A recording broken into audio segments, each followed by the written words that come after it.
In the meantime, there is a lot to discuss, not just here in the state of Florida, but across the country when it comes to education. I love talking about education. And, we do a lot here when it comes to school choice. Some might say we lead the nation when it comes to school choice and what happens here. Dr. Patrick Graff is joining us right now on Florida's Voice. He's a senior fellow at the American Federation for Children. I like that, and I like seeing him because I know we're going to talk education, and that's a cool thing. How are you, sir? I'm doing well. Yeah, Drew, thanks for having me. Yep, I appreciate it. So obviously, you can tell I'm a big proponent of school choice. As a matter of fact, I homeschool, so that is my schooling of choice. But many people love that we do that here. And I hear that you kind of looked into and researched some of the school choice investment that we've made here in the state. So I'd love to get your perspective on this.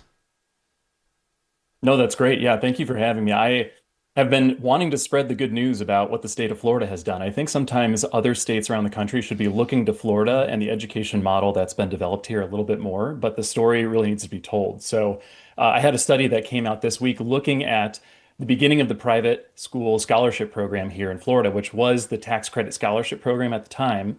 Now it's the Family Empowerment Scholarship. It's all kinds of different ESA accounts that families can use, even for things like homeschooling. But basically what I found was that competition improved the public schools in addition to the kids who use the program, and that was an incredibly cost-effective investment. So it was actually 11 times more cost-effective than simply just spending more on the public school system directly. So this is about the benefits for the public school students. It's not even the kids in the private schools who are benefiting from these scholarships that are able to kind of flee those public schools that were not serving them. This is for the public school kids, that most of the kids in the state really benefiting from this program growing over time. So for the first 15 years of the program. Wow. Let's talk about that again in a little more detail, because now I get the chills. I get excited. First of all, it's always been known by certain people that are out there in the state of Florida and across the country that, the more money you spend per pupil, the smarter your child becomes. It's an amazing thing. It's like we should probably spend $1 million per student, and then we would have Einsteins walking all over the place, curing every disease and everything else. But that's not the case. It's never been the case. And it's been proven time and time again. But people keep talking about, spending more and more and more. And the other part of this is, so I just want to get this straight, because other people will say that, when you have school choice, it means that you're going to take away from the public school system. Everything gets taken away. The money gets taken away. The education gets taken away. Everything gets worse. But what you're saying is it actually, because of the competition, increases the quality of what the public school system can provide. Yeah, Drew, that's exactly right. So I think that is partially what inspired me to write this, is we would hear in committee hearing after committee hearing that public schools are underfunded. They just need more money. And, in some cases and in some places that is true. I mean, schools do need resources to work well. So spending can be an important piece, especially if you're not spending enough. But that typically is not the case around the country. To your point, there are many states kind of going for that $1 million a kid. It feels like, we're in the country, we're up over $20,000 per kid per year now that we spend on publication. So 20 grand a year on average. The state of New York is over $37,000 per kid per year. Wow. And they have no private school choice in New York. But guess what? Florida outperforms the state of New York in terms of their test scores, despite spending less than half of that per kid per year. So, that kind of opens up this question of, well, why is Florida's kids doing so well in comparison to places like New York, even when you adjust for all the differences in student population between these states? And I actually think part of that piece is the competition from private school choice here in Florida. That's a part of the recipe that New York doesn't have in other states like California. And, I think there's other dynamics happening in the education systems in those states that are inflating their costs. But Florida has really tapped into something powerful for its own kids. And I really just laid out in the study what that return on investment looks like for what Florida did with the private school choice route. And if they had abandoned that and instead just spend as much money as they could, what it would have cost to achieve the same results. Oh, wow. That is fascinating. And, you would imagine that you would have districts and people looking at what you're talking about in the study and understanding that that's their goal. Their goal is to improve and to offer the best education to the students possible.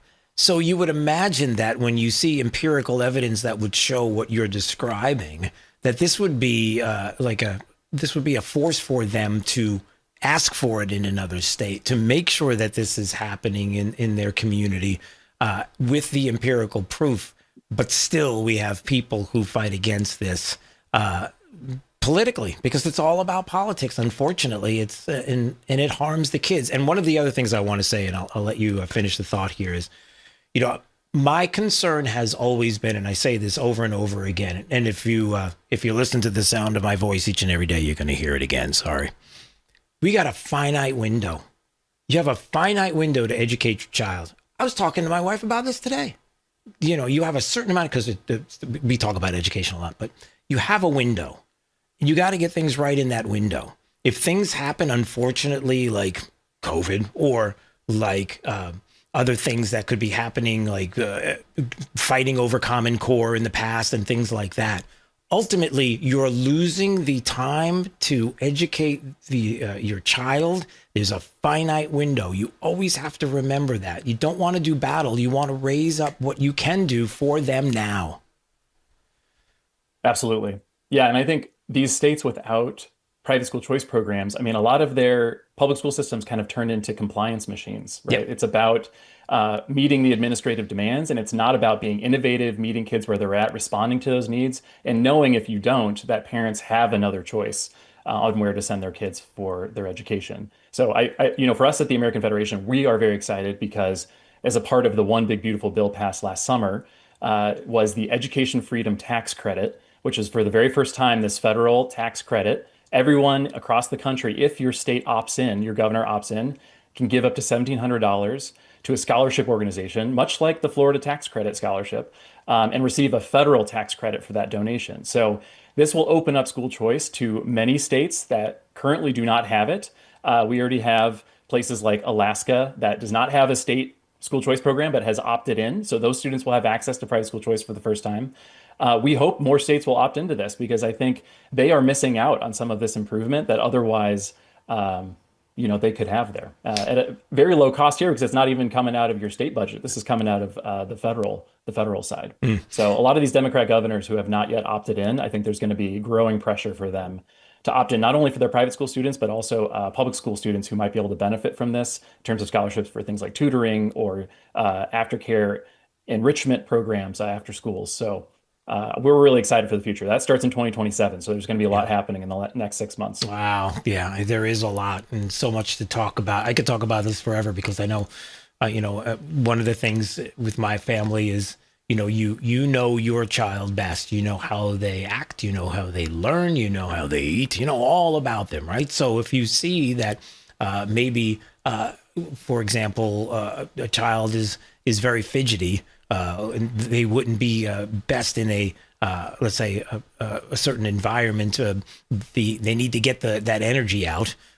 That is not something that needs to be taken care of in any other way than by putting them in a position to give them the most successful way to be educated. And if that means you have the blessing and the ability to homeschool, for example, where they get a chance to take off for 30 minutes and go ride the bike and get all that energy out and come back, and I know a little bit about that, then that's what you do. That's how because you know your child better than anybody else. Absolutely. Yeah. So I just want to mention that. All right. So if people want to find out more about this, because this is the kind of thing you got to spread the word. So where can they go? Yeah, absolutely. I'd recommend there's an article up with Education Next out of Harvard University, and they've got this piece that we put out, School Competition or School Spending. So a new article out with them. So you can find the study and everything through there. Excellent. All right, Doctor. Good to see you. All the best. Yeah, thanks. And hope to see you again soon. Okay. That's Dr. Patrick Graff joining us on Florida's Voice, Senior Fellow at the American Federation for Children.